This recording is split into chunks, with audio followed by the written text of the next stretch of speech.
There you go. So I am going to officially call the meeting to order at 1:36.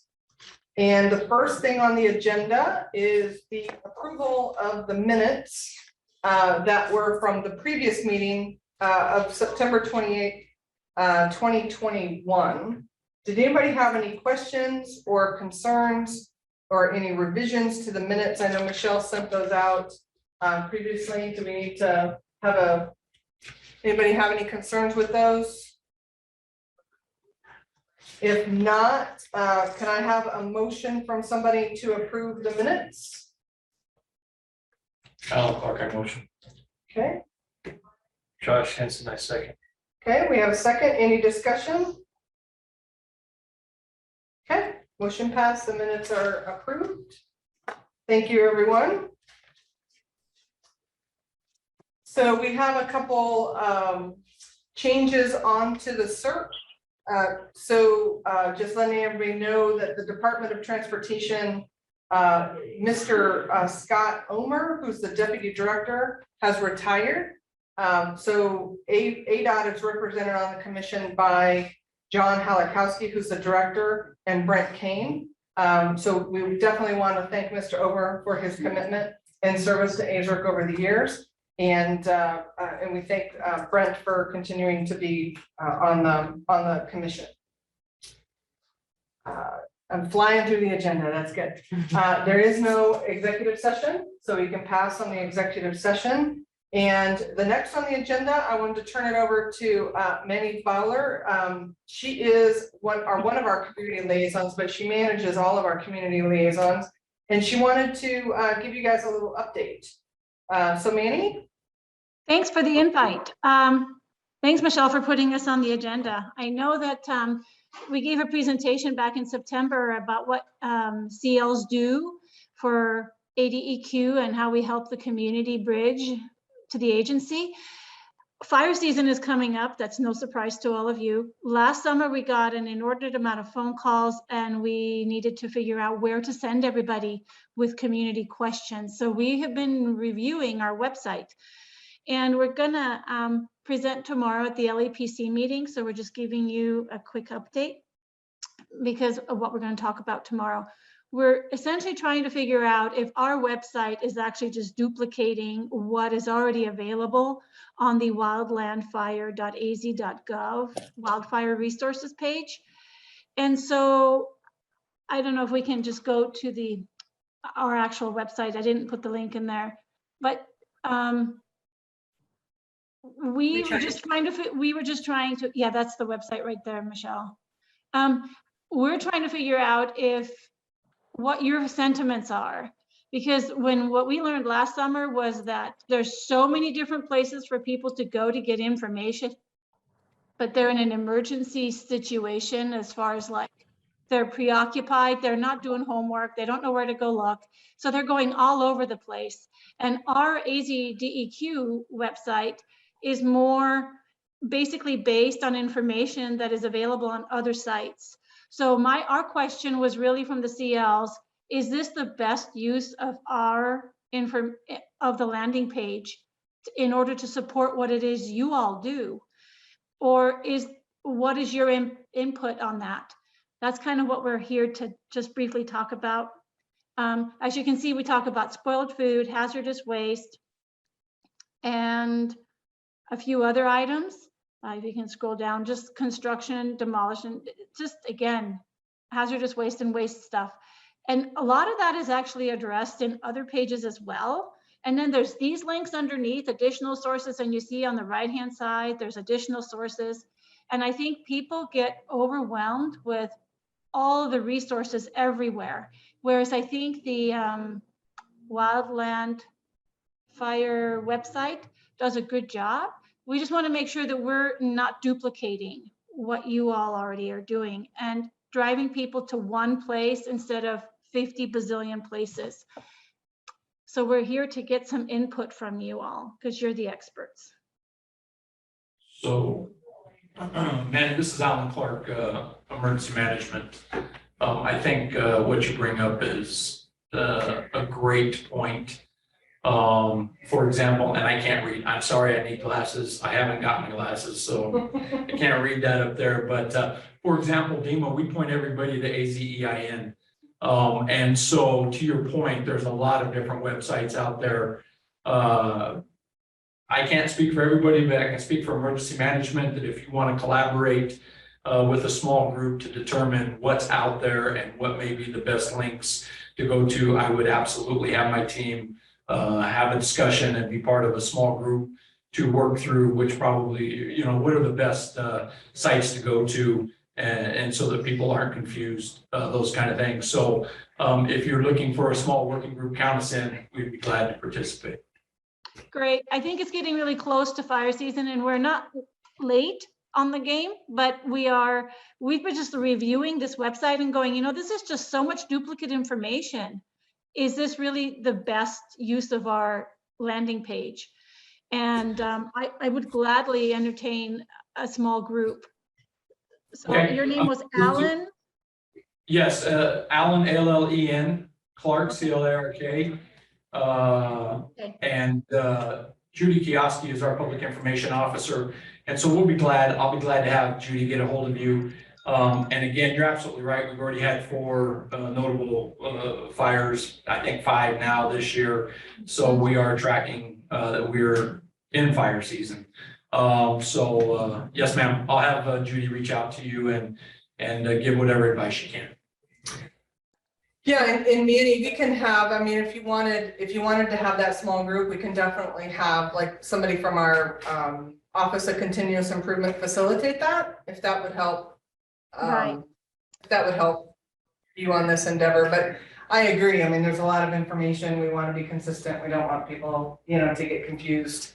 So yeah, we'll just take that as a follow-up item to work through. And there's just so much on this particular website. If I was in a situation where I've already lost my home, right, and I'm trying to figure out where to put my pieces together, I would be overwhelmed. I want one place to go where I can get all the information and that's me personally. I don't know if other people are like that. And so we're just in reviewing this website. That's kind of what we found. So tomorrow I'm not even sure if we need to be on the LEPC meeting or maybe if this meeting is enough, Michelle. We just want to get feedback on what we should be doing. We're listening to the customer, right? And you are all our customer. You're my customer. And I am also providing a service to you and just aligning ourselves so that we're giving out the right message this summer. So what do you think? Do I need to be on there tomorrow, Michelle, or do you think this would be enough, or? Archangel Berrigan here. So from our conversation, Manny, tomorrow is more for engaging the counties on what the best process is to reach out to the communities. Okay. Not so much the information sorting. So that's what for tomorrow is for you guys. It's getting the accurate information out to the communities from the counties independently. Each county operates differently. We can't speak to how one county from another is going to release the information, you know, based on the incident. So that's what we're saving for tomorrow, is to engage all the counties at once. Got it. Okay. Well, then, if you have some more information, I'll definitely get a hold of you, Alan, and we'll put a small committee together so that we can figure out, because we don't want to duplicate and we want to make sure that we're leading everybody in the right direction. Yeah, Arizona EIN is, you know, that's just becoming more prevalent with the community, Right. You know, to go to. So yeah, that's one I think we're trying to push. Yeah.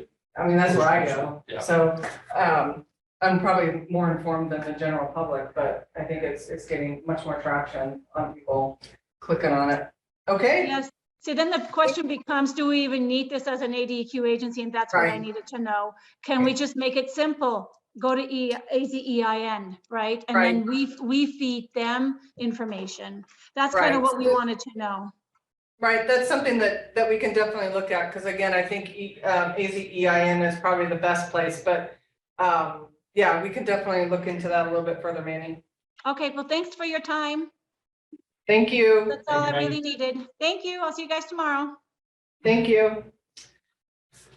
So next on the agenda is the highly hazardous flammable train information. So really, since our last meeting on September 28th, we have received 3 HHFT reports, 2 from UPR and 1 from BNSF. All of those reports have been disseminated in accordance with our AZERC procedures. If any of you commissioners have not received those reports, please let us know and we'll make sure that you get a copy. We do keep track of when they were sent to the individual LEPC chairs and the fire chiefs, but let us know if you guys have not received those. Any questions on that?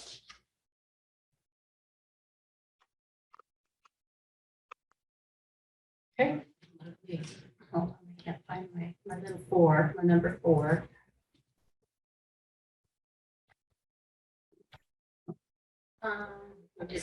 We're doing the AZERC trade name, right? Right. So I'm gonna turn it over to Michelle and she's gonna talk to you about the AZERC trade name update. So this was interesting. I had seen this in trade name information in some of the archive paperwork that I was going through from AZERC when we got it from DEMA.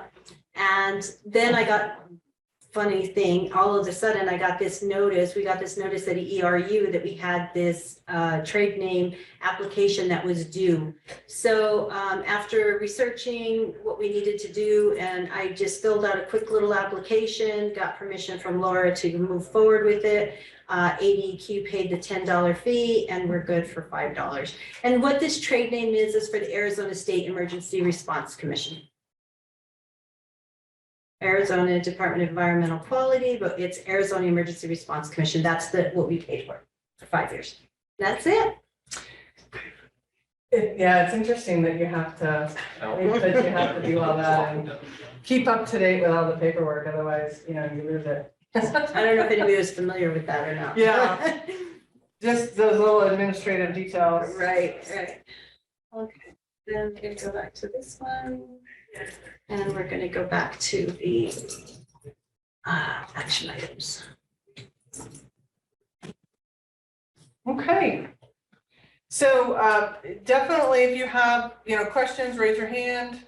Speak up. I definitely don't want to pass over anybody who might have some things to talk about. So next on the agenda is just kind of a summary of some AZSERC actions, action item results. So the action 1, I'm going to turn over to Archangel Berrigan, who's going to present on action item number 1. Oh, yes. So for this action item, it was basically trying to get the LEPC's assistance to be in compliance. You might want to come up. Sorry.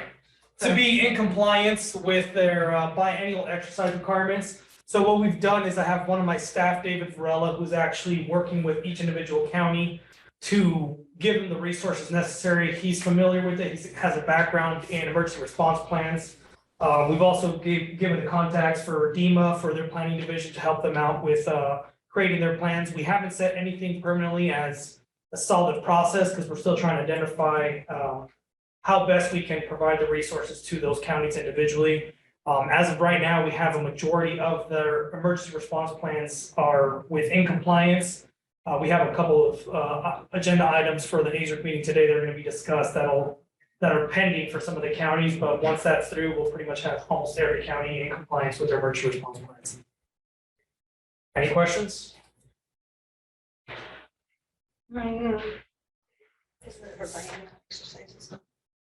AZERC action number 1 with biennial exercise requirements. Oh, emergency response. Sorry. Yes. Okay. Sorry. Okay. Okay, any questions on that? Next, I just wanted, the action items 2, 3, and 5 have been completed. So all AZERC members have been and will be invited to all the LEPC workshops moving forward. We have a next LEPC workshop actually tomorrow. Did we send out an invite to all AZERC commissions? I don't even have to ask that of Michelle, but I wanted to make sure So you guys, all the commission members have been invited to the LEP workshop. And we usually do that, for those that might not be familiar, usually do that after the AZERC meeting. So it's an opportunity for the counties to come in. How many people do we have coming tomorrow? 20. 20 folks tomorrow. We have a very robust agenda. We're happy to share that agenda if anybody's interested in popping in on certain things. But it's a really good opportunity for us to connect with counties and hear kind of, what blockers do they have? How can we help them? Because AZERC and DEQ, especially AZERC, is here to help those counties any way that we possibly can. So it's really good to hear from them. Let's see. So let's see. 2, 3, and 5 are completed. 4, I am going to action item 4 was AZERC staff was asked to prepare options for the commission to act on those LEPCs that are not compliant with the statutes. And Michelle, I'm going to turn over to Michelle. That's actually going to be presented by Michelle later on in the agenda. Okay, so we'll move on. We'll have a placeholder for that. And as I mentioned, action item number 5 has been completed. So I really just wanted to take a moment to thank everybody, especially Michelle and the emergency response team and the commission. The commission had not done some commodity flow studies in quite some time, and we have completed 2 now. So we did SR 260, and what was the first one? SR 260 we finished earlier, and now we just finished I-10. I-10. So I think there's potentially other commodity studies that could be done. We have those reports that are available, and those reports have been shared with the LEPCs. So they can see kind of what's rolling through their county. They can make sure what the nice nexus is the commodity study helps inform the county of what's rolling through their county. And then they can utilize both the ERF grant that we administer and the HMEP grant that we administer, one to get equipment and one to get training that would address those things that are flowing through their county. So I really like that thread and that loop. So we're very excited about the commodity flow studies. And again, I think we have a couple more opportunities to do more of those. So next, let's just talk about some accomplishments. I won't read these slides to you, but you guys can take a look at them, and you're more than welcome to take my place, Mr. Clark, if you want to sit up here and I'll sit back there. No, ma'am, you're good. You're good. Okay. So I can read that. Good. So just a reminder, AZERC staff really is the emergency response unit. It's myself and the emergency response unit that does a lot of the outreach and administrative type work. So we've done quite a bit of outreach, like the slide talks about. We have an email distribution to keep everybody informed of meetings and the trainings and conferences. And really our goal is to help the LEPCs front and center. They are the ones up front and center, see what blockers that they have, see how the commission and if there's things related to emergency response or hazardous materials, how we can help them be successful. Because I think we can all agree when each county has a very robust emergency response plan and they're coordinated, if there's something that happens up there, it's for all of our benefit. Even though a lot of people talk about the state of Maricopa, we have to remember that we have others. And I don't know where that, there was a bill to split Maricopa County into 4. That's correct. Did it pass? I don't think so. Okay. But So don't quote me on that. I know. I don't So- think it's got much traction at this point. there was a bill that was introduced to split Maricopa County into 4 different counties.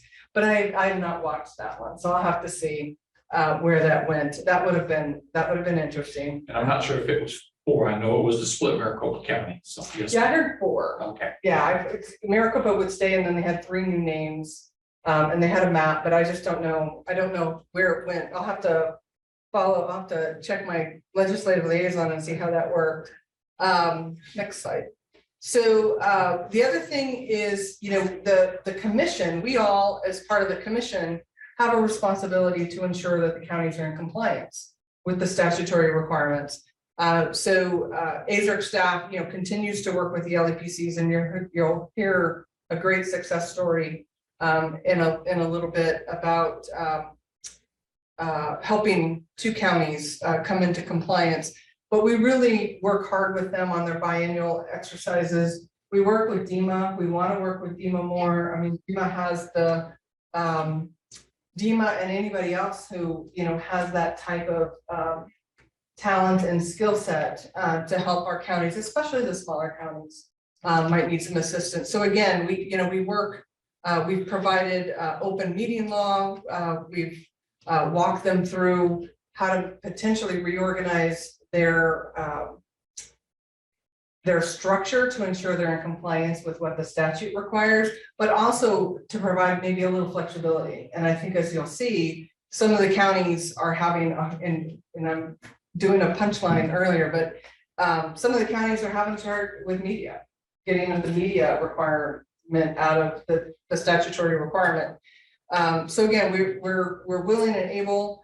I think as a commission, we can definitely draw on our resources. If we have ideas on how to help the LEPCs be successful. And then we help with the plans, the bylaws. Michelle has done a great job in working with every county on their bylaws, making sure that their bylaws are structured appropriately. The ERF equipment, that is the ERF, the Emergency Response Fund grant, that is for emergency response equipment.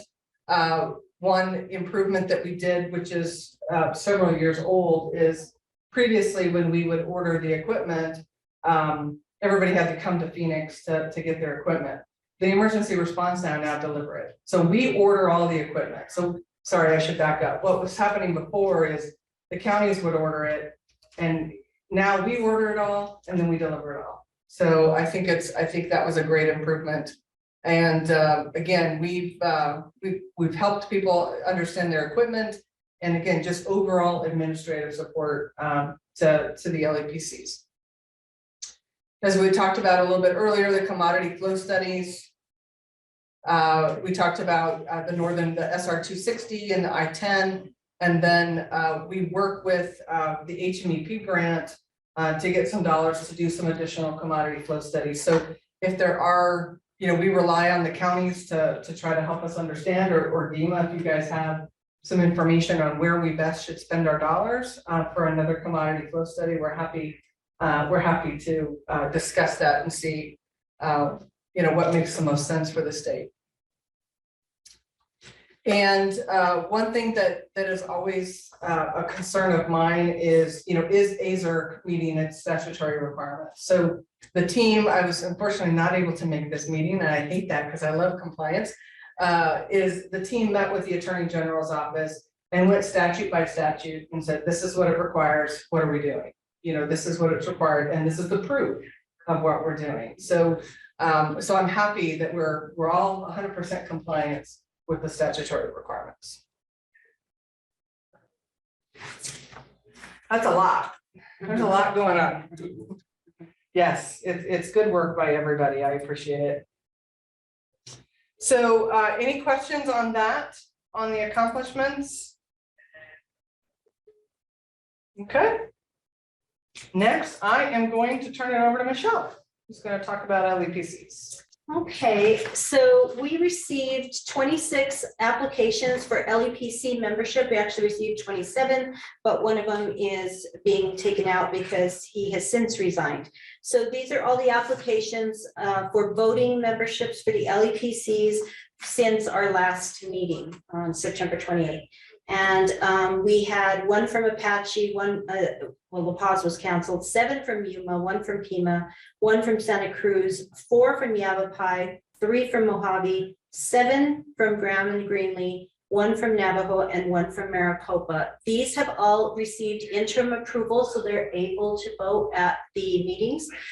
They just need ratification from the commission so that they can be official voting members on the LEPCs.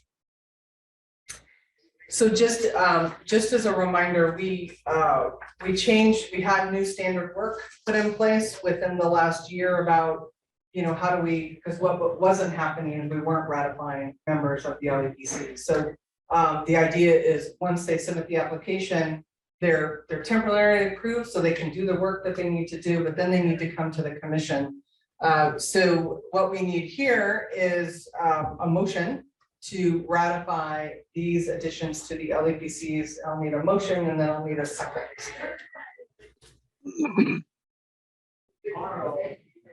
I assume And I'm sorry. Mary Foster, Okay. Tucson Electric Power, Pima County, LEPC.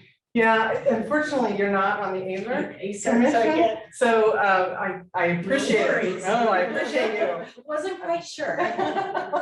I appreciate you, but I need a motion from an AZERC commission member to ratify these new members of LEPCs. Josh Hanson, I make a motion to ratify. Okay, do I have a second? Bryce Rucker, I'll second that. Do we have any discussion?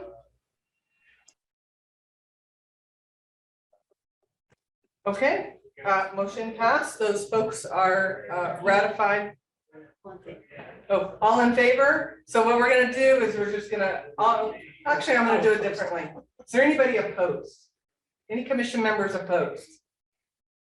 Okay, motion passes. Thanks, Michelle. I'm gonna have to read up on my Robert's Rules of Order right before the AZERC meeting. Okay, hold on, my next one is,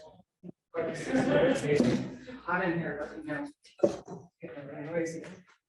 okay,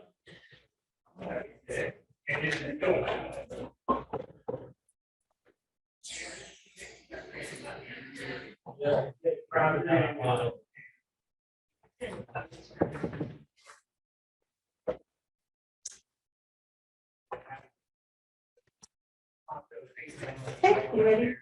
Yes. So this is the presentation that I normally give at the LEPs, at the AZERC meetings, so that the AZERC commission understands where we're at regarding compliance with all the LEPCs. And since our last meeting, hope you can see that, this is where we're at with compliance. And we had several of the LEPCs that were out of compliance at our last meeting, but we have since brought into compliance. Now, under ARS 49124B, and this is what Laura was alluding to a while ago, is that most of them, LEPCs are struggling with getting group 3, which is the broadcast print media person who is required under statute. So what I put in status is that we provided information at our, I believe it was our May meeting, where AZERC is going to have our executive director. She's going to write a letter. We'll figure out I'll get some people that we can contact, and she'll write that we've already drafted. AZERC has already seen and approved of how we want to do some outreach. Laura may even call, as we've talked. I'm gonna start calling media people. So that we can assist, because we've been asked to assist the LEPCs with this part so that they can be in compliance. But they have really worked hard to get in compliance and recruit people to get onto these positions that we need to get into. Michelle, can I just jump in real quick? I think what I've kind of heard a little bit from the LEPCs, and we can check tomorrow, is some people are worried about having media, as part of their LEPC, because I think some counties might have been burned, in the past. And that's what we want to do with the outreach or the call, what the purpose is of that. They play a key role because they're media, so they can help communicate an emergency. So they bring a different perspective. So I think that's what we're gonna do. If anybody has other ideas on how to help, bring the media piece in, we are open to that. We want to make sure that the LEPCs are in compliance, and we thought this was the best first step to see if we can't bridge that gap. But we are open to any other ideas on how to help the LEPCs get complete on their membership. Sorry, Michelle. No, absolutely. And that's kind of what we're talking about, is we're doing AZERC is doing everything it can, and staff, to make sure that we're assisting the LEPCs to be compliant. So we're asking them to be compliant. They're asking for help. We need to help them.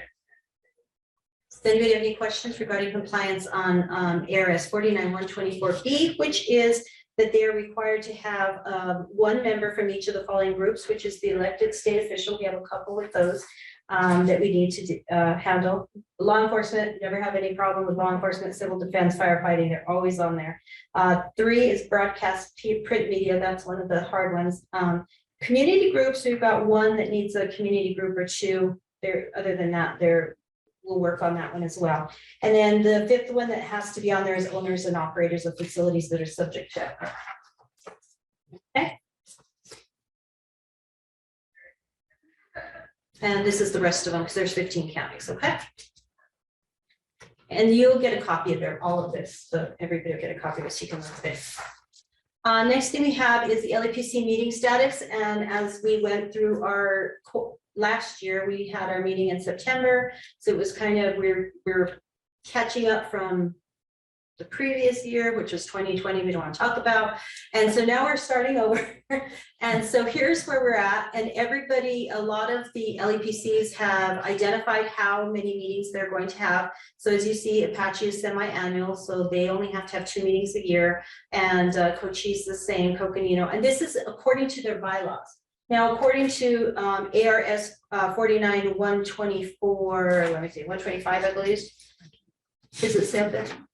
We are required, they're required to have at least 125. We're required to have at least 1 annual meeting so that they can review their emergency response.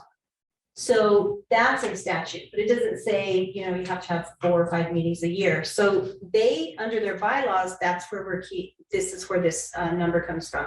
So they have to have at least an annual meeting, but in accordance with their bylaws, which can be stricter than statute, this is where we're getting this information from.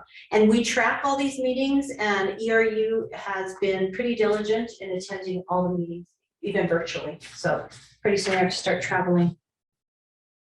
So this is just where we're at. And then we'll talk more about Graham and Greeley moving forward. So you can see everybody's pretty much have meetings. You will see sometimes when I get the meeting invite in time, I do invite the AZERC members, because they had asked if they could maybe attend some of the LEPC meetings to show their support. So next one is our biennial exercises. Archangel touched on this a little bit, and so we're keeping track of this moving forward. 2020 is out, as you see. And so here's where we're at. Graham and Greeley did ask for a written. They wrote a letter to Laura and asked her for an extension, and we'll talk about that later. The extension was granted, and so this one says need information. There's some that's internal, but here we are. And so we have everybody's compliant for 2021, and then here we have the ones that are due, and then the rest of them aren't due until 2023. Okay, so we do keep. Oh yeah, a pass for, and there was another turnover there. So these are the 3 that asked for grant. They asked for an extension on some of their non-compliance situations that we brought to their attention, and that's what we need. We need the communication. We need them to LEPC members to communicate with us, and so that we can work with them and offer our assistance.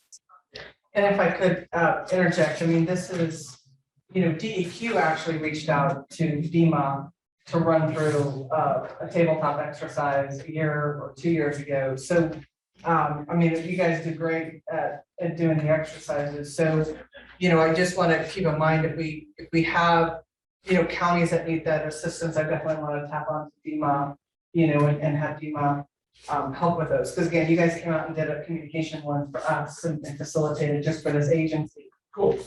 So I just don't want to lose that, because I want to make sure the counties and maybe tomorrow with the LEPCs, we just really highlight that too. Is that you guys are a resource where I'm gonna think that the county EMs, and I'm looking at the list, I see quite a few county EMs, Tammy Jo and some others up there, Carl's on.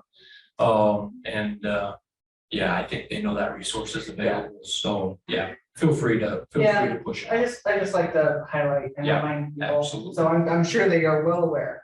Absolutely. So what you guys can do. Okay, and that's all I have on that. Next one is going to be, and this one I believe is yours. Yes, thank you. So, yes. So I wanted to just run through, we have been talking about Graham and Greeley for a little while, in that the counties had some challenges in being in compliance, had challenges having meetings. And we did a lot of outreach, and really the kudos go to, Michelle and Archangel. What happened, and we were finally able to connect. They're both new emergency managers out there. They have a lot on their plate, like every county, has on their plate. So we talked to them, actually Michelle and the team talked with them about consolidating the two counties. They're very small counties. They share a mine. A mine crosses over the county boundaries. So the conversation with Graham and Greeley emergency managers, they've agreed to combine. And sorry, I'm not even following your slide. That's okay. I was just gonna put the authority Yeah. that you have, so you. Right. So, again, the AZERC has the authority to take a look at county compliance and making sure that they're doing what they need to do to ensure that the residents of those counties are protected, in the event of an emergency. That's why the emergency plans are so important. So, the LAPCs, again, play that key role. So, in those conversations, they have agreed to combine into one LAPC for their two counties. That has to be approved by AZERC, but we think it's a really good solution and a really good win, especially if they could get the mine that shares their boundaries in as one of the owners or operators. I think what Graham has 6,000. I'm gonna twist them. They're online, you can ask them. Yeah, I can't remember. One has like 6,000 folks in their county. It's a very small county. So we were very pleased to have those conversations. We're very pleased with the folks in those counties to think about that and to be open to, how can they have an LEPC that doesn't drag resources down for either county.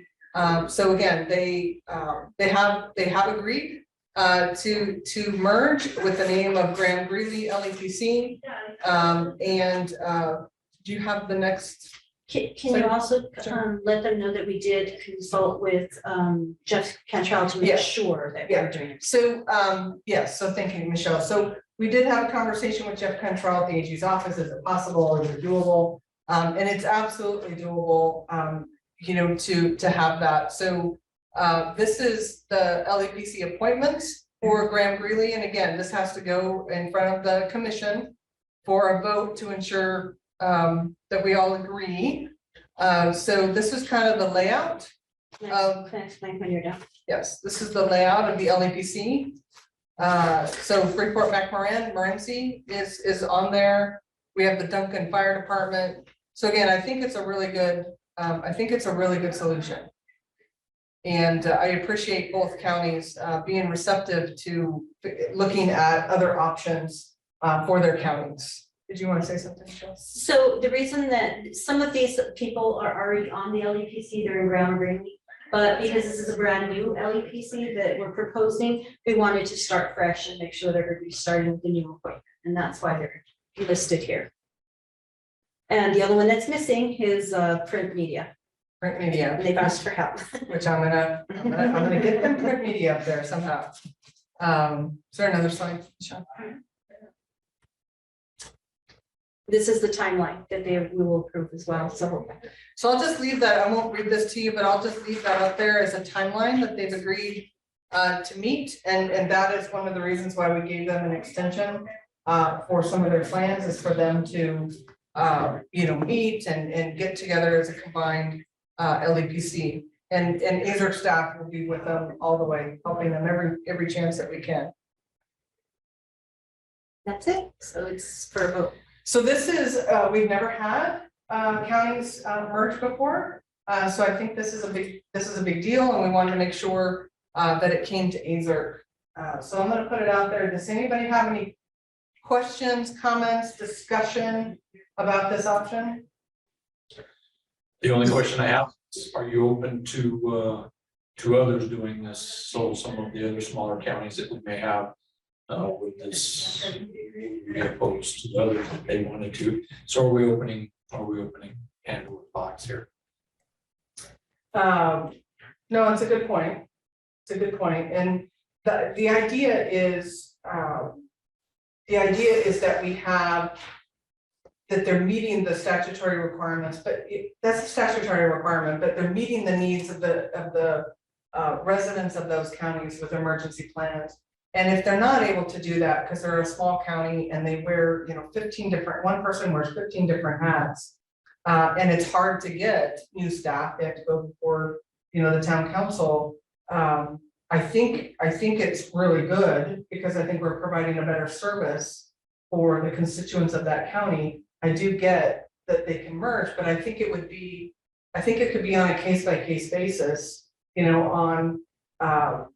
there are two other smaller counties, we want to make sure that the quality stays the same, that we're not diluting quality by any means. And I think in this case, we're just helping them be more successful and have a more robust local emergency planning committee.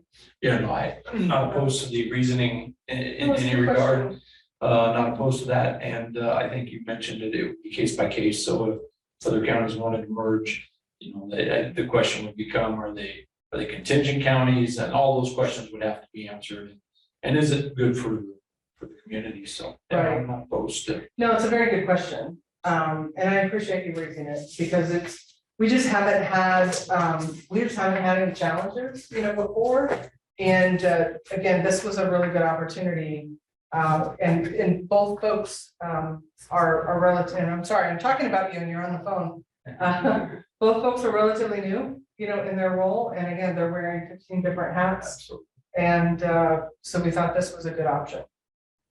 So, yeah, so I would think any further request for combination would have to obviously come to the commission. We'd have to have a why is it needed type case.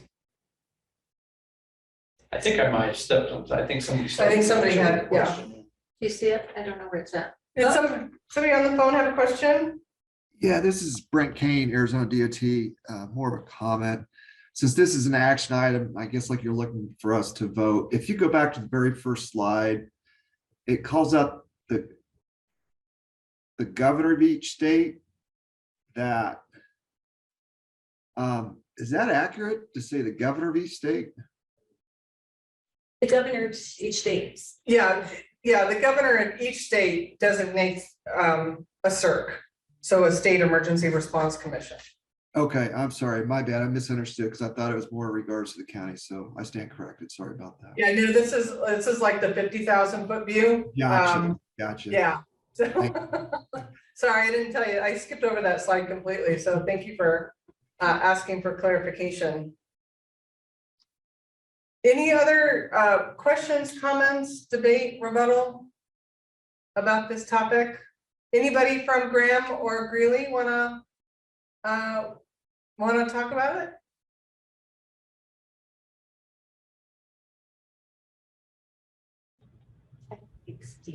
Okay, we might have everybody Might be. on. If we don't have any questions, there's another opportunity for you to have discussion. But what we need is a motion to approve the consolidation of Graham and Greeley LEPCs into one LEPC named Grand Greeley LEPC. Do I have a motion? This is motion to approve. Brent Kane, Arizona DOT. Josh Henson, DPS, I'll second the motion. Any discussion? Any opposed? Okay. You need to approve this. Laura, this is Jeff Cantrell. I suggest that we have a request for yay votes or nay votes, because I didn't hear that voting for the motion. All I heard was the motion in second. So Jeff, what I'm doing is any opposed. Since Yes, it's say again? virtual, what I'm doing is asking for any opposed. Okay, all right. Do I need to go through the list? No, I just, since I'm watching this on the Zoom thing, but I'm mostly just seeing the PowerPoint, I'm not seeing any hands or anything else. It just, I needed to, if you've got some sort of a way to record that, you know, we don't need to do a roll call vote, but we should do a vote that says, there was, if I recall, you asked, are there anybody opposed? And it was silent, but the, Do I need to do both? Okay. I was just trying to make it easier because we're virtual and it's hard. So I'm not gonna do roll call, but what I will say, all those in favor of combining Graham and Greeley into one LEPC, please say aye. Aye. Aye. All opposed? Okay, motion passes. Does that keep me out of jail, Jeff? Gotta worry about that stuff. Not jail, but you know, out of administrative nightmare.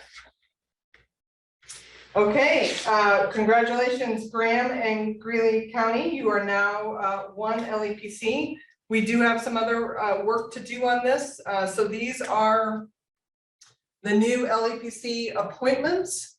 So up on the screen, it shows you who's in each group. And as Michelle talked about, they're still working on a media group. So what I need is a motion. They already approved the applications. Right. What we need is the motion, we need the appointment of the chair and vice chair. Okay. And that's just Steve Rutherford is the vice chair Right, and and Colin. that's those are. Okay. Thank you. So I need a motion for kind of ratifying or approving Colin Fanning as the chairperson of the new LEPC and Steve Rutherford as the vice chairperson of the new LEPC. Can I have a motion, please? I'll start by motion. Do we have a second? Jeff McCormick, ACC, I'll second that. Great. Any discussion? All in favor? Aye. Aye. Aye. Aye. Any opposed? Okay, motion passes. Thank you. All right, Robert. Okay. Let's see. And I am turning it over to Michelle again, I believe, This or is David. Dave. David. Some of you might not have met David, but David is relatively new. Well, how long have you been here, David? I'm going on 9 months now. 9 months into our emergency response unit. So I'll turn it over to David Varela. All right, thank you, Laura. Hey, good afternoon, Laura and other commission members. Thanks for the introduction. I'm Dave Varela. I'm with the Emergency Response Unit. And I'm just going to give you a quick overview of the LEPC emergency response plans. If you can go to the next slide, Michelle. So here's a quick snapshot of what we have pending right now and what we have already have approved. So just for awareness, 11 of these were already approved or ratified at the previous AZSERC meeting. So we only had 4 outstanding. And out of those 4, one of them can be ratified today, which will need to be voted upon, which is Gila County. But the other 3, as you can see, are pending. One of them is pending their LEPC approval of the plan. And the other 2 are Graham and Greeley, which they will be producing a new plan once they are merged together. But just to give you some insight, I've worked with all of these LEPCs in getting their plans up to spec and in accordance with the statutes. Even the ones in red, I have already looked at them and they all meet the requirements if they needed to be ratified today. So as we sit, we can rest easy that all of these plans meet the requirements. But right now we only need to ratify one, which is Gila. And if you have any questions for me, please feel free to ask. Anybody have any questions for David? So just as a refresher, and Michelle will have to kick me into the tail if I'm wrong, but we did look at our standard work on how these plans were going to be pulled together, how they're going to be ratified, and it was determined that the AZERC staff would do the review, of the plans. I mean, the plans are available for anybody to take a look at. But we had made the decision that ERU would be kind of like the decision-making point for whether they meet the requirements for an emergency response plan. And if we ever need to reopen that issue, if other people want to be more involved in that approval, that's fine. But for right now, that's kind of what the commission voted on and how we were moving forward. Any questions? I have a question. Yeah. Josh Hanson, DPS. These emergency plans for other members of the commission, where would we view these? So, They can just request personal thing further. yeah, but aren't all the emergency plans should be on our website, correct? Everyone's emergency plan? No? Okay. They're kept with the local county and the LEPC. They're incorporated into other plans, but we also do maintain them within our office. We have a share drive that we have the plans. Okay, so yeah, we can provide them to you. I think there probably needs to be a discussion. I mean, they're a public document unless there's some concerns about confidentiality of things that happen in a county, then I think we wouldn't want to make them public, but I don't think we've had that conversation in the past. No, and it's the question, I posed the question not for us to check and make sure they're meeting requirements, but more out of the side of I've discovered this isn't recorded in a lot of. I got an email. Harvey? Can, Hang on, let me pull it up. Yes, I So did. we're I getting saw a some- flash come up. I'm doing the Emergency Response Commission right now, but. hey, Jeff No, Control, Jeff. Yes, I'm here. I'm please here. Please mute your phone. Thank you. Hey, hang on just a second. Say that again. Please I had to mute- call in because, Jeff, please say that mute your. again. I can hear you, yes. I had to call in because the internet dropped on me. Okay, that's fine, but if you're talking to somebody else, can you please mute your phone? Thank you. Yes, I will do that. Sorry about that. Thank you. No, you're fine. So, what I was getting at is, I've noticed that DPS has written into a lot of emergency response plans for the LEPCs, but there's been no contact between the LEPCs and my department. So Okay. the curiosity of, is it a standard that a lot of these counties write us in? And if so, I want to have representation at the LEPCs Sure. from my unit, just to, so they understand our capabilities and how they've decreased over the years due to manpower issues. So that was more or less the purpose of that. Sure, and we're happy to send you all the plans. We can send you a copy of all the plans. This is like 500 pages. worth of plans. Yeah, Michelle, how is the best way is to, As well, so if you need we'll just share it. specifically to reach them, Yeah, by all thank you. And I mean, that brings up a question, just email, have copies of these plans. You know what, I'm not sure that we do, I'll ask to see if we have, access. I don't think we need copies of the plans, I think access to the drive, to the point you were bringing up, this is something that you would want to control the list Yeah, to who has access to it, and, though it's probably some sort of overview is public facing and required, the plan in itself, I doubt would be, because it's gonna talk specific Right. level tactics and right. operations and those kind of things, Right. so that's something we don't need to release, but, let me take it back to my team, unless somebody on my team knows. Kathy, do you know if we have access to the plans? Kathy or Dave? Alan, I haven't actually had access to them before. This is Kathy. Okay, let's see about getting access. Yeah. All right, thank you, man. Great, and we'll make sure TPS gets access to. Great conversation, I appreciate that. Okay.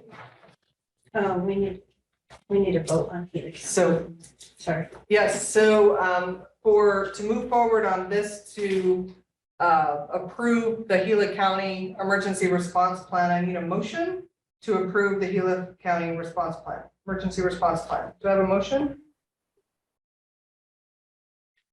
Josh Hanson, DPS, will make a motion to approve.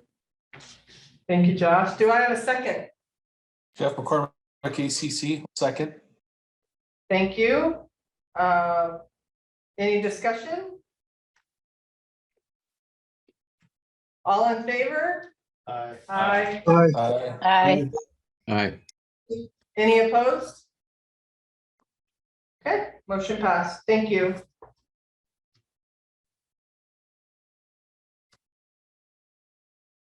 So you're next. For the bylaw? See if it works for me now. What are we doing all the time? It is 2:30.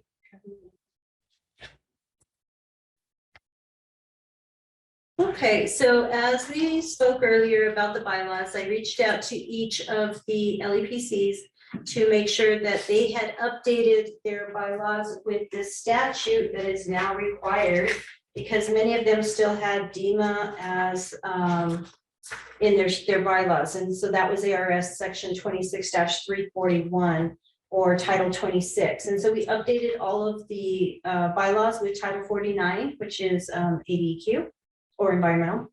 And we changed everything that when there was replacement, I copied and pasted everything, worked with every single LEPC to make sure that they were compliant. And I am glad to say that everybody's got their bylaws up to speed. We do have Gila County, they are pending, they haven't sent me, they're approved, but they just haven't sent me their final.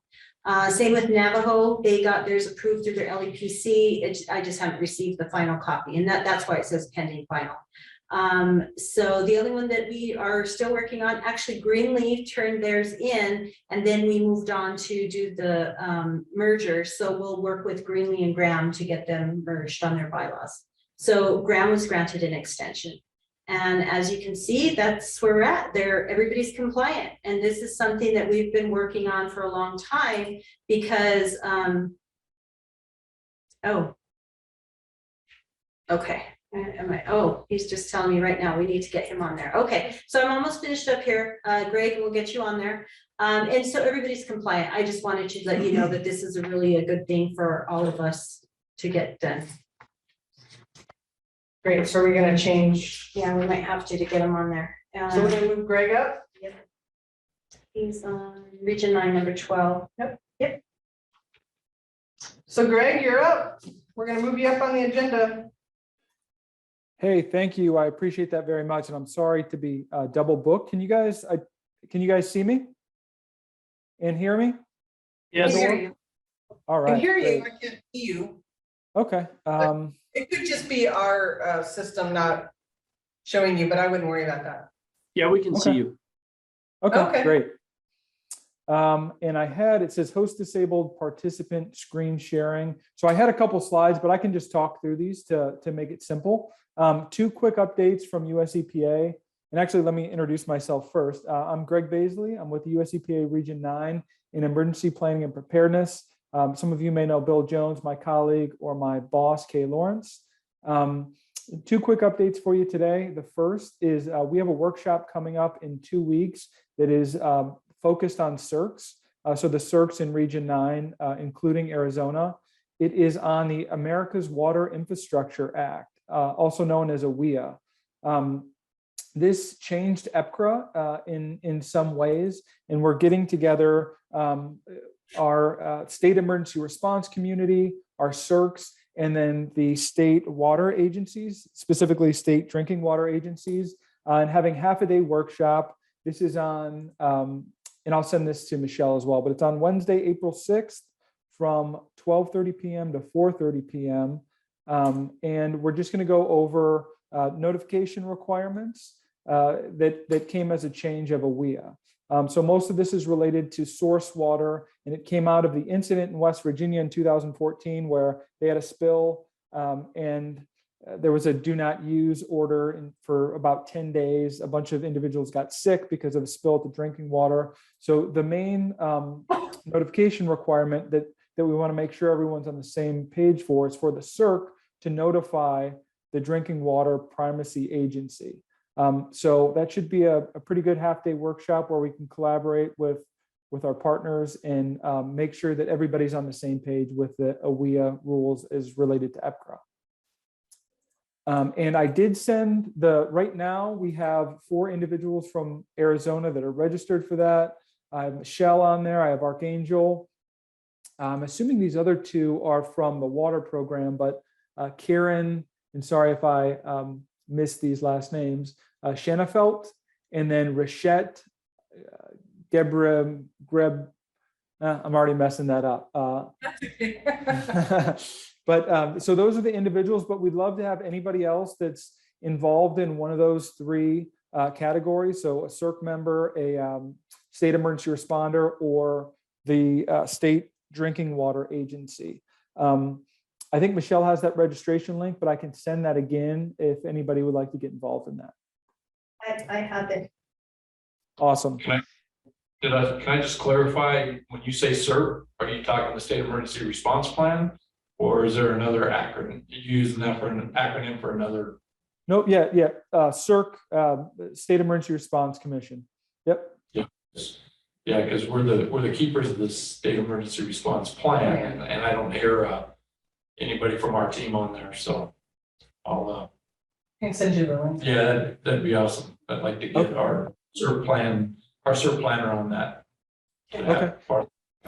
Sure. And there's some, I'll give, there'll obviously be more details in the workshop, but one piece of the updates is giving drinking water agencies access to tier 2 data. But the big one that I think the workshop will focus on is the notification requirement from the AZSERC when a call comes in for a spill for an EPCRA CERCLA hazardous substances to the drinking water agency. So just making sure everybody's linked up on that.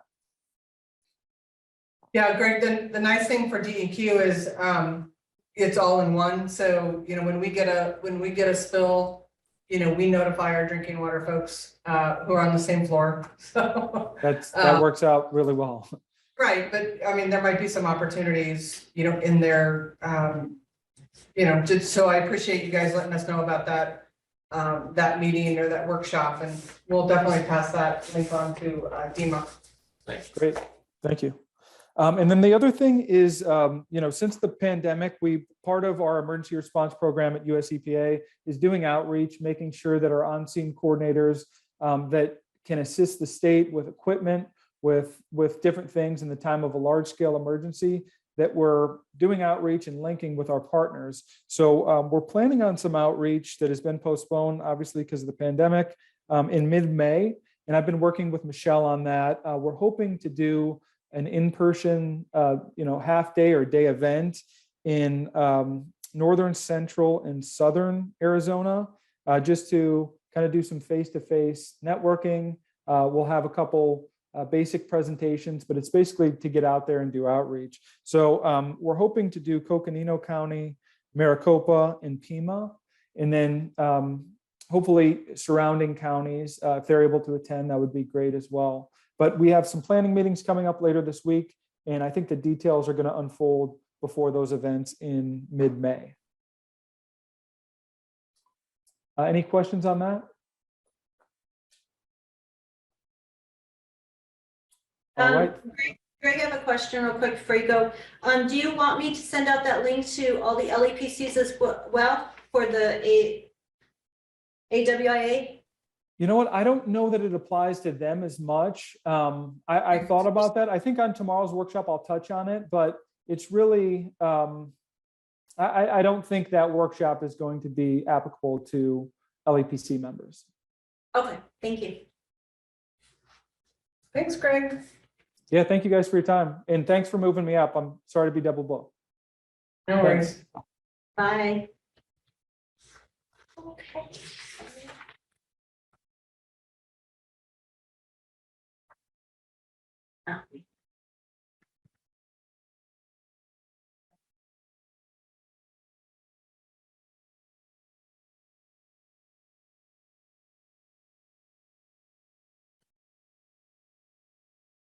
Okay, so am I okay?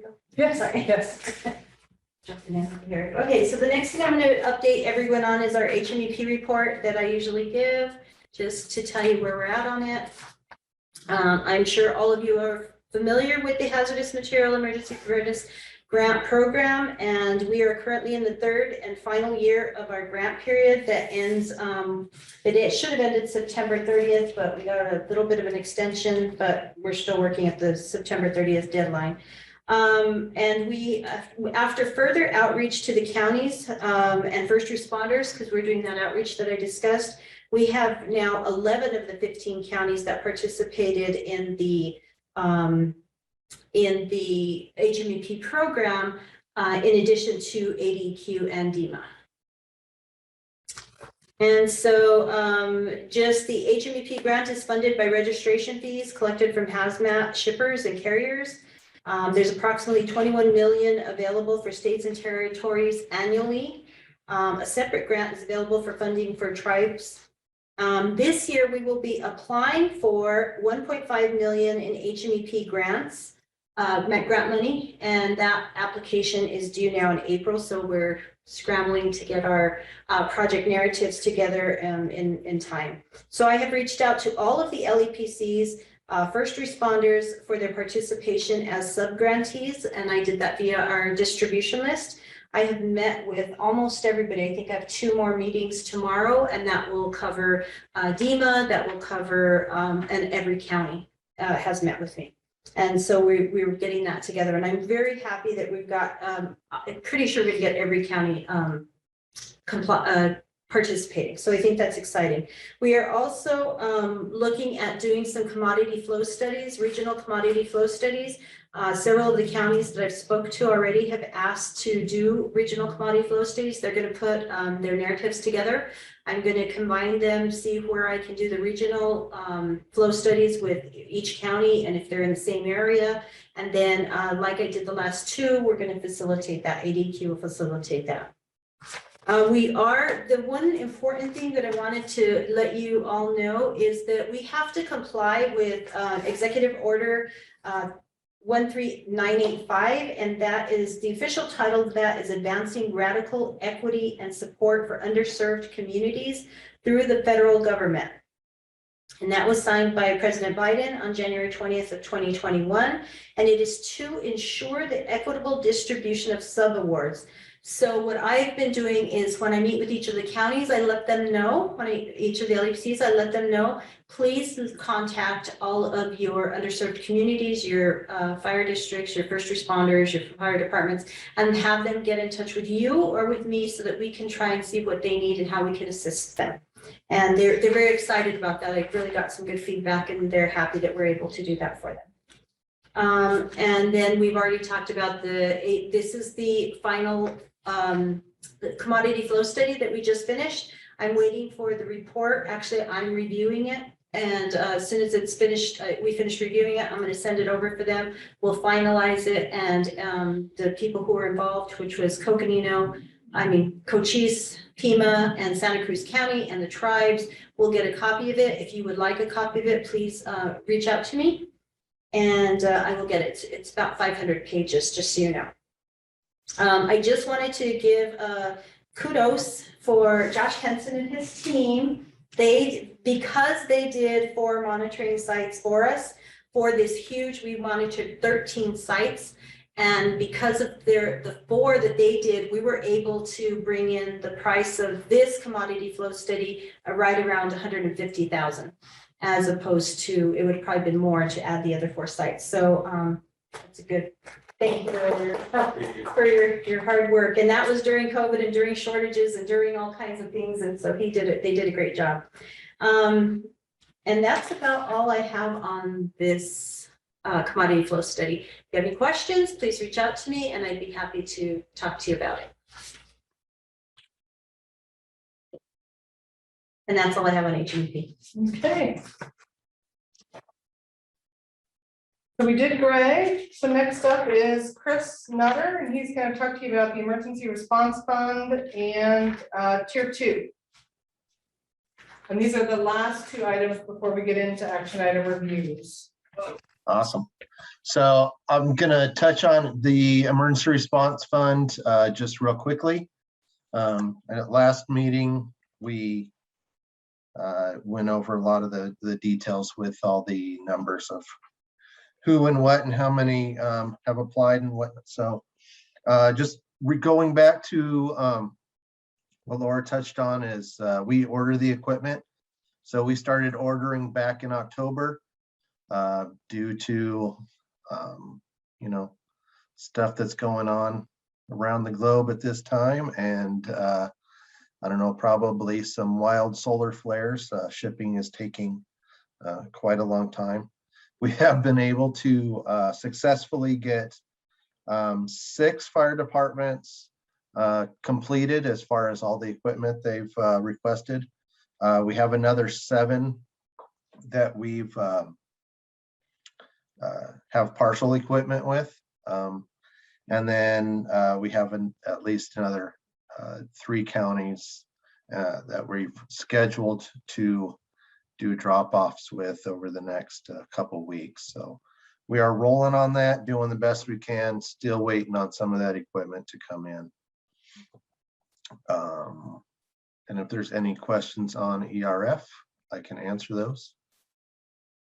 Otherwise, I will move on to the tier 2. All right. So tier 2 just completed March 1st as far as reporting season. I will go ahead and I'm going to start with letter B with the reporting year update. So for 2021 reporting year, we've had 4,170 facilities report for the state. And out of those 4,000 plus facilities, there's been a total of over 14,000 chemicals reported. Those not different chemicals, but just in total 14,000 chemicals reported. And then out of those 14,000 chemicals, 21% has been an EHS or an extremely hazardous substance. So not all of it is a concern. So part of that is batteries, so like sulfuric acid batteries that are, you know, a lot of data centers and stuff like that. Sulfuric acid has a low reporting threshold of 1,000 pounds, so that is lumped into the EHS as well. Let's see what else. So I'll go ahead and move on to the enhancements. So for this year, we're always looking for improvement of our sites, whether it's out facing to the customers or in facing just to us. Either way, we're looking at the best way to help our customers. So with that, enhancements that we've done to our site is we've cleaned up our dashboard to give us better data that we can view, as well as we've expanded on our report building side of things within there to expand to fees. So we're now able to look at fees that are owed to the state, so we can start reaching out to those people and get a better hold on that stuff. Out facing, we haven't done any changes. So over the past 3 reporting years, we've pretty much had the same out facing to the public, or not to the public, but to the facilities of what their process is. And that's all I have. If there's any questions on tier 2, I can take those. And I just wanted to cement with everybody, because there might be folks that might not understand. Tier 2 is reporting of hazardous material storage. So not hazardous waste, the agency handles that, but hazardous material storage. So and like Chris said, we always continue to, we work with our customers to see, how can we make that reporting easier for them, but also how can we use the data in the tier 2 system. to better use that for, emergency planning purposes. But thank you, Chris. Mhm.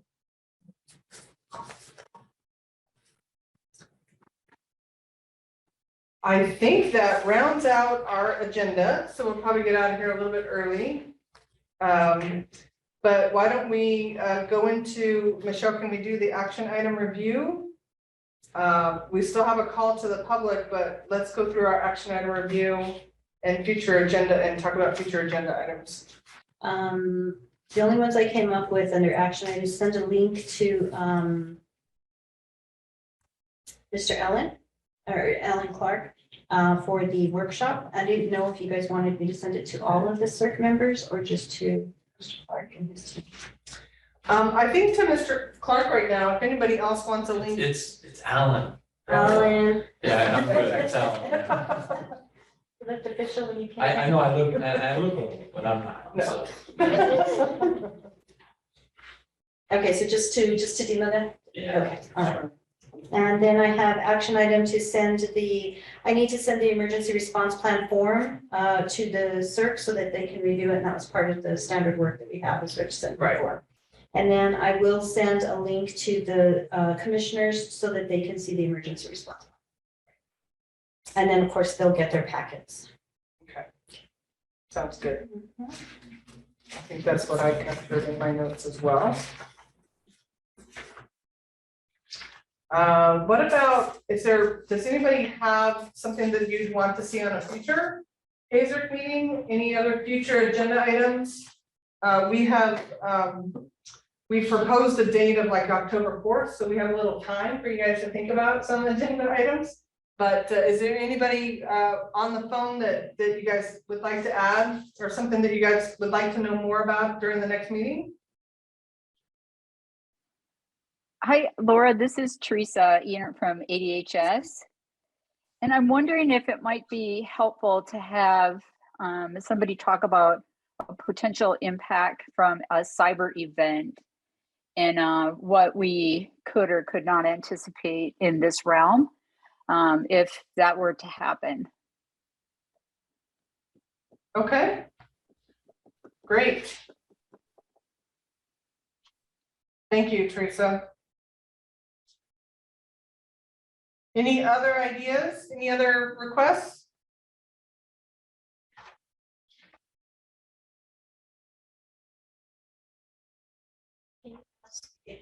Okay with the structure of the agenda, with, the repeat things that we do. Sure. Michelle wants, and we all kind of want to know, we are, DEQ, and we're all about continuous improvement. So if there's if there's a structure of the agenda, how's that working for everybody? Because we do kind of have some standing items because we just want to keep that in front of the commission. Any problems or concerns or suggestions on the agenda? Or are you getting information you need prior to the meeting? Again, we want to serve the commission, and we want to make sure that you guys are getting what you need as a representative of the commission. So if you can't think of things today, Michelle is happy to be your point person to hear about continuous improvement ideas. Again, we are always looking at how can we do things better to serve our customers. Does anybody have any things they want to share right now?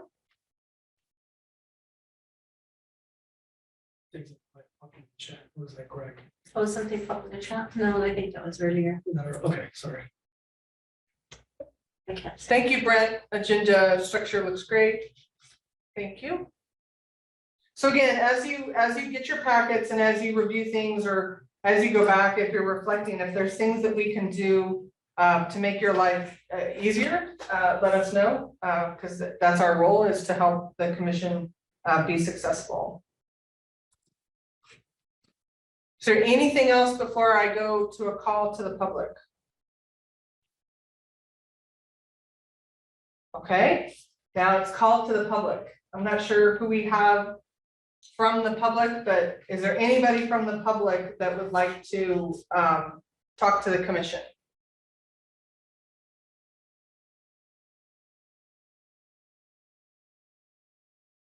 Okay, that's great. Ma'am. Yes? Hi, this is Sandra Espinoza. I'm with Pima County. I serve as the LEPC coordinator for Pima County.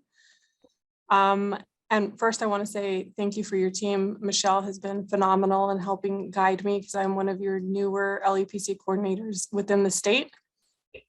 For the commission open or call to the public, I think, and I apologize if you addressed it earlier, I was stepping in and out, but one of the things that I have discovered challenging as an LEPC coordinator is the clear lines of demarcation of expectation perception from the public on separation of county government versus the LEPC with the titling of the names. So I don't know if it's a name issue or maybe public education campaign so that there's a understanding of the role and responsibility of the LEPC versus an emergency manager counterpart. I felt that important to share with you or with the commission. Sandra, can you give her the example that you asked me? Yeah, so we had an agency, a company coming into the area in Pima County seeking permit. It became political and it was on the eyes of city and council, mayor, and also county administration. And in the process of their seeking permit to operate as an industry in the area, they went through permitting process and the sentiment seemed to be finding who had the authority to say no based on their operating practices related to hazardous material as an operator in other areas. The question came to me as the coordinator for LEPC with the understanding that LEPC had the authority as a regulatory agent to say that their plan was not up to par and could not operate or not be permitted to operate within the area. So it took a little bit of legwork to clarify that that was not the reason for LEPC, nor are they a regulatory authority. Since then, we've taken down until the LEPC can meet the public facing website that we've had to make sure that it's clear, because those are some of the things that were brought to our attention that allowed for misinterpretation of what their responsibility was. Okay, so I remember this, coming through and having some discussions about it. So I think, what we can do is provide clarity into the roles and responsibilities of AZERC. AZERC does not regulate private companies. We do not review their contingency plans. Now, if they're a generator of hazardous waste, there's a contingency plan requirement for that. And our hazardous waste team in DEQ outside of AZERC would review that plan and we would be able to say that plan met the requirements or not. But AZERC's not going to come in and say you can't locate somewhere that's outside of the AZERC's authority. So again, I think that falls more to the county. But again, we can put together a little fact sheet about AZERC. I mean, this is just an idea, but maybe put a fact sheet about what AZERC does and what AZERC does not do. Can you just clarify the one you just said that goes to the county? When you say the county, are you referencing the LEPC operating within the geographical confines of Pima County? Or are you referencing Pima County as us, a government agency? See, I would, and I would have to probably do a little bit of research on this, but I would think, challenges with a company coming into a county, it would fall to the county as well as the LEPC to take a look at, because again, those entities have to respond to anything that occurs at this facility. But I would probably want to double check with the Attorney General's office just to make sure that we understand where that would lie, and we can provide that guidance a little bit clearer. That's what I'm thinking about, is just providing a little fact sheet about AZERC and then if you have this type of situation, who would be the best entity to have the conversation about, you know, a company coming into a county? I get it's political. There's a lot of people concerned with a new company who manages chemicals coming in. But again, that would not fall to AZERC, but I want to make sure that that the county leadership and then the LAPC, to me, that's the right place for that to land. But I would want to make sure that I do a little bit more research. So I'm sorry, I'm probably not going to be able to give you a hard and fast rule today, but I would like to talk to the AG's office about that. And I wasn't looking for an answer, just bringing it to your attention. And I don't know how best to address it because I think and like I said, I'm new to the business of LAPC. I'm very familiar and aware of the processes. But looking now, holding the responsibility as an LAPC coordinator, there are challenges with the existing. If what I hear you say is your expectation is that the local LAPCs be that decision maker on whether or not a company's plan is sufficient to respond to a hazardous materials, I think that's warranted to be on the topic for voting and conversation further down the road of input from the county's LEPCs, because the LEPC that from our position in looking at resolutions that put the LEPC in place here within Pima County, I can only speak for. The role of the LEPC coordinator is the administrative support per state statute, not to operate as a decision maker in support of AZERC's LEPC function here at the local level. Yeah, and so I appreciate that, and I don't. I think we just need to make sure that the roles and responsibilities are very clear, and it doesn't mean that, you know, if it ends to land, you know, in the LEPC or in the county leadership, we would want to figure out how could AZERC help, or how could an emergency response unit help, or how can DPS, you know, kind of help that. So it wouldn't be, you know, hey, you're all on your own to figure it out. But I really just need to make sure that, again, AZERC does not regulate private companies. We can provide some support to review a plan or to provide feedback, but we would not be able to say company ABC cannot locate in this county, because we simply don't have that authority. And that's my understanding of reading the statutes. But I think we'll take an action item to take that. So I really appreciate the question, because I want people to be really clear. Because, you know, we don't want to have churn on these issues. We want to be able to make decisions quickly and effectively. So we'll take an action item to take that question and to figure out how can we provide that clarity that's needed. Thank you, ma'am. I appreciate the opportunity. Yes, thank you. So any other call from the public? Anybody else from the public have anything that they want to share with the commission? Hi, Laura. This is Mike Foster. I am representing Tucson Medical Center Healthcare, and I kind of asked a question on chat, but essentially our hospital emergency response teams eligible through LEPC or other sources to seek grant funds, help replace or replenish obsolete equipment and PPE that came through the, you know, decade old or more MMRS grant dollars. Yeah, so hi, Mike. We do have your chat. So you're looking for opportunities for potential grant dollars for a hospital emergency response team, correct? Correct, and specifically dealing with the decon and then the PPE side to protect the members of the team, the HERT team.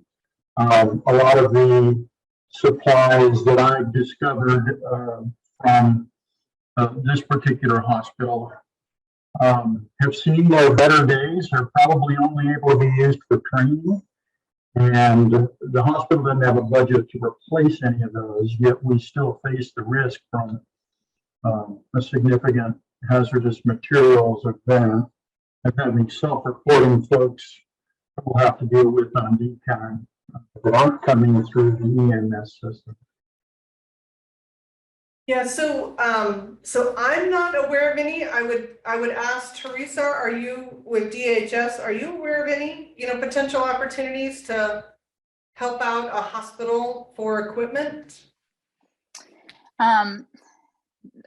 Good question. I know there is quite a bit of equipment and consumables purchased with old MMRS grant funds. Our current hospital preparedness program grant doesn't allow individual purchases for hospitals any longer. Everything is planned through and run through our healthcare coalition.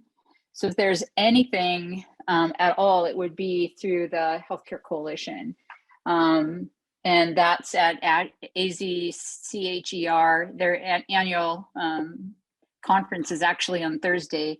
But I can put Robin Oldthorpe's contact information in the chat. She would be the one to contact, but there is no other grant on our side of the house specific for replacement of these old items that were purchased years and years ago. I appreciate that. I will be at that meeting on Thursday, and it was going to be a part of kind of addressing this conundrum that we've got. I don't know any elegant solutions, and have been told anecdotally that there have been opportunities at times through DHS. So I don't know if any Department of Health and Human Services dollars could be turned that way, or whether any FEMA dollars might, but that's kind of what I'm facing and looking to see if there's a solution to help us out. Yeah, well, the conference would be a good place for that dialogue. There is, like I said, the confines of this grant have changed in the last few years, and we are strictly prohibited from funding individual hospitals for a product like this. So anyway, yeah, the coalition is a great place to start.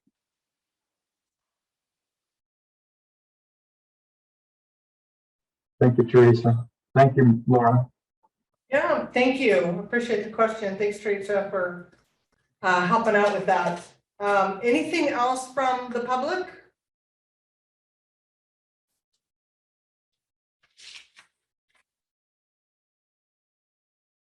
Okay, I will move on. We have a proposed date and time of the next meeting as a Tuesday, October 4th. Again, we can put it on if if you guys have some challenges with that, let us know. If you're planning a vacation to be gone, let us know. Because again, we really want to have these meetings when we need to have them with a quorum. So if you guys can look at your calendars, and what I would say is just let Michelle know if there's any challenges with that date. Okay. If there's nothing else, obviously sticking to our agenda, if I could have a motion to adjourn the meeting. I'll talk our motion. Do I have a second? Josh Hanson, DPS, second. Okay, our meeting is adjourned. Thank you, everybody, for your participation. Let you get 20 minutes back of your life. But again, thank you for all your hard work and everything you do to protect the citizens of Arizona. I really appreciate it. You have to do an aye and nay vote there. Is that part of the rules? Do I what? Aye and nay. You have to do Oh, that. I did. I just don't want you to get in trouble. I know. Jeff will be pounding on my door. So we have a motion. We have a second. All in favor? Aye. Aye. Aye. Any opposed? Okay, now the meeting's adjourned. Yeah. Thanks. Thanks, everybody. They're like every 6 months. So You know what, I do that same thing, so when we have our SEC meetings, or municipal council meetings, I'm like. I think my team runs, because I have a Robert's rules violation every time. Thank you for letting me